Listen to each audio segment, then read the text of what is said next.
it back. So the only reason I have this up here, I don't know. I won't call it interesting. I find it interesting because I enjoy seeing this book and seeing math that I've never really seen before. So if you want to read like kind of all the beginning of the chapter, the very intro talks about Braille and how it is mathematically created. In a way, it just kind of references it. Talks about Morse code, which I do believe we're going to look into later, like how that is coded and what happens, and so on and so forth. So it's kind of neat talking about math in a different way where it appears in life that you may or may not necessarily know. Okay, moving on. Some things that you might want to write.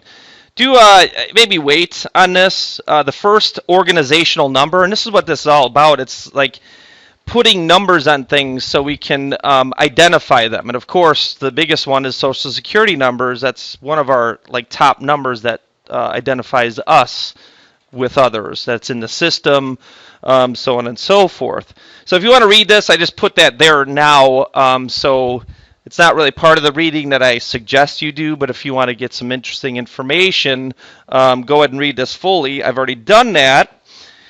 And then talked about, or going to talk to you about what are the breakdowns of these numbers, which I never knew, and maybe you did. So obviously you have 3 digits to begin with, right? Then how many after that? 2, and then how many after that? 4. So it's 3, 2, 4, broken up in that way with a hyphen. The first 3 I did not realize dealt with an area that you're in. So my first 3 I'll share is 332. And that is where Illinois falls for their numbers. Look at that. It's 318 to 361. I'm sure all of you have the first 3 digits that are that. Unless you were born somewhere else, I guess. It's really where you're born, I presume. So this chart you'll have to have memorized. And we're going to maybe have a quiz on this tomorrow. Do you think I'm kidding or not? Am I kidding? Yeah, I'm kidding. All right. Geez, you guys are like first hour like a morgue. No one said a word. Sorry. You seemed offended by that. What? Oh. No, you don't have to have that memorized. Unless you ask me to go to the bathroom again. All right. Now, the next thing, the next 2 digits, there's no rhyme or reason for that. I was talking with the other teacher, why do they do this next part? They call this a group number, and I kind of put this together at the end. We're barely going to take any notes today. We're just kind of like setting up what at least this first section's about. Numbers that denote certain things. Okay, and the first one is the Social Security number. So the second number is called a group number. Very odd what they do. And again, there's reasons, I presume. But the first group are assigned odd numbers 1 to 9.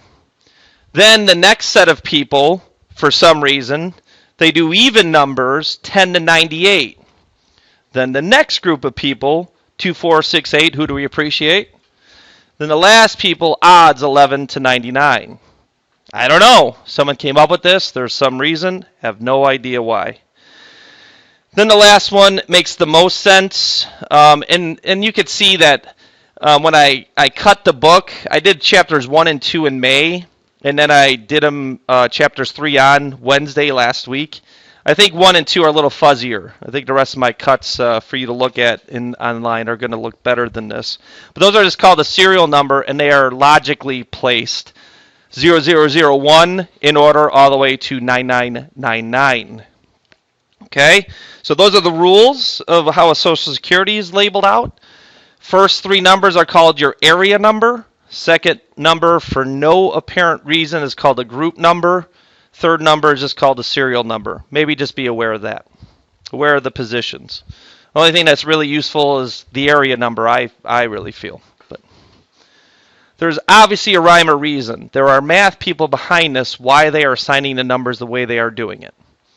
And the book doesn't really show that, what the purpose of the group number and serial number are, but just putting numbers on people. Now, looking at this, you can see there's a whole bunch of possibilities of numbers because there's a whole bunch of possibilities of people that exist. And I don't know if they reuse Social Security numbers or not. I'd assume at some point something's got to happen because I'm sure eventually you may run out. But Talk about that later. And then what I just proceeded to do is, what happened? What's the matter? Forgot the tape. So here's some more ISBN. Just be aware, that there's numbers out there that organize stuff. Another thing that we're really going to hammer down, this is very strange, and I've talked to you about this, is a UPC number. You won't look at those the same after we actually go through your reading today, and then our math of it tomorrow. And I'll tell you the purpose of that a little bit today, and then give you some focus in your reading, what you should really be aware of when you're reading. Like, who should you really pay attention to most? The Universal Product Code is a code that is very kind of complicated. Sort of. Mathematically, it's going to be easy how we check if those codes are valid. And that's the point of this. The reason these are so complicated is so that we don't have errors in reading stuff. Okay, and that's what it's really going to be all about later. I'll talk about that here shortly. And then, of course, a vehicle ID tag, which is very complicated, bunch of letters and numbers. Okay, you don't have to know anything about that. All I'm doing is just identifying in your life you see these things all the time. Okay, so very simple terms. Very simple. You could have types of IDs that are strictly numeric. That is so easy. That's just a string of digits. So you have a numeric code. This is like Mickey Mouse. Can't complain about this if I ask you a question about that tomorrow. Social Security is purely numeric.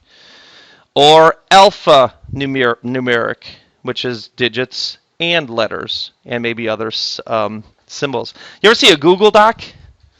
You ever see actually the address of the Google Doc? Anyone ever pay attention to the link? It's ridiculous. Bunch of numbers and letters and very long.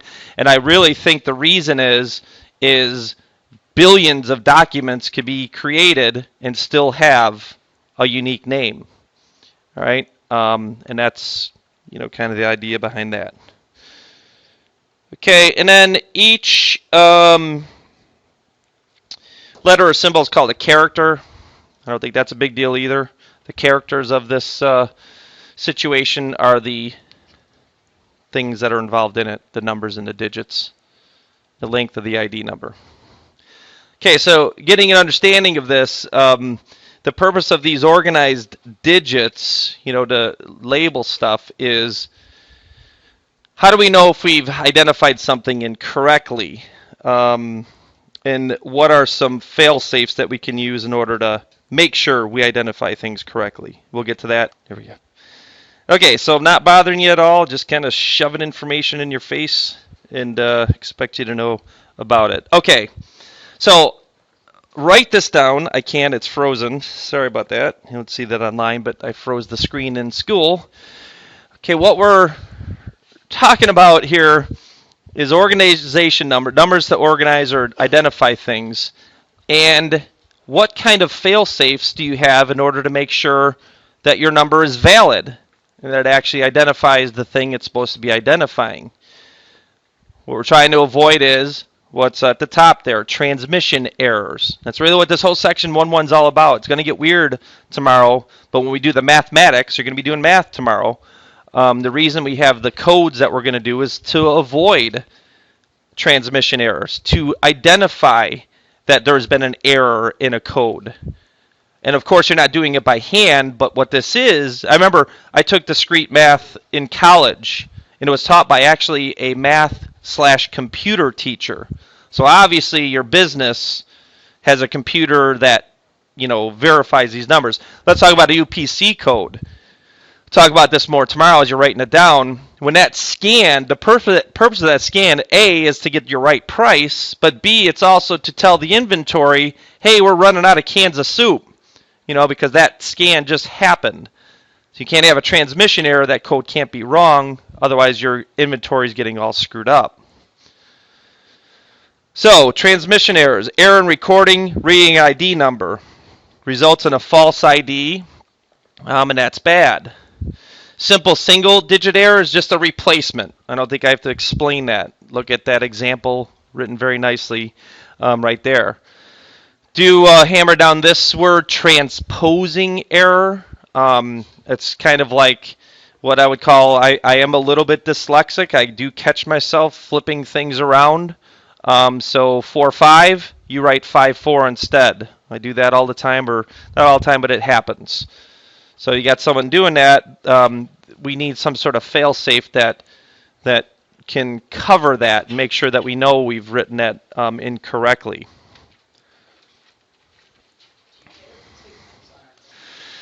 Alrighty then. So, that's I guess that's it. Okay, sorry. All right, but so I just said that. Okay, and here's what I want you to do when you're reading. Okay, so what I was saying, I want you to read at least. Okay, and again, you don't have to. It's not a trick, but at least start reading from page 6 all the way through 10, halfway through 10. You'll see halfway through 10, there then goes into a formula for a check digit scheme. Stop before you read that unless you want to, go beyond. You can do what you want, but that's the minimum. I want you to really focus on this professor, and they lay out a couple scenarios, and actually focus on the two terms that we talked about: a single digit error with the professor and transposing errors. All right, flipping things around and how it affects how he organizes his data with the students. And then I think in first hour I mentioned this beforehand. That's why I thought I had it written up there. The use of check digits. Really focus on that. A check digit is a fail-safe to make sure that the number I put in there is appropriate. But there's more. It's not like I just defined it for you.